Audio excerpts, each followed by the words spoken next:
This piece of artwork, Then Now, Now Then, that is at the International Folk Art Museum currently, was actually completed in 2014.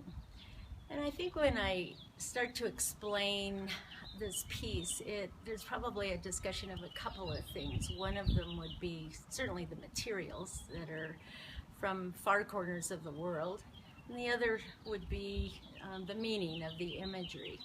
So talking first just a bit about the materials in this particular piece. This is a piece of siapo from Samoa.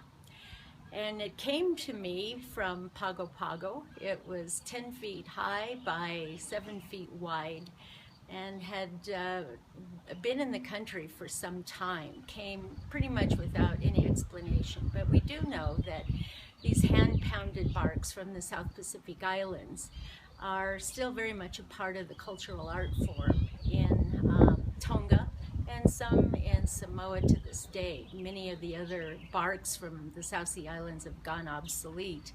They did in Tahiti and Hawaii over 100 years ago. So I was just really thrilled to receive this really unique piece of bark. The fibers go from the very top to the bottom. There's no patching in the piece whatsoever.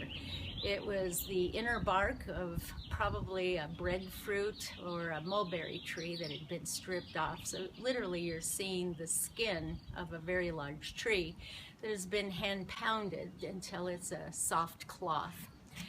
The pigments are cochineal, which I was able to find in Oaxaca, Mexico. Changing the pH balance of it in a range from the orange tones to more of a deeper purple, using more natural materials, lime juice and some alcohol actually that changes the color. I like to incorporate silk from China and Japan, and oftentimes really as many different countries represented. In my mind, it's a way of tying some of the indigenous wisdom together in these pieces of art where we see commonalities, certainly from the Ainu in Japan, Native American indigenous people, those of the South Sea Islands, and so on.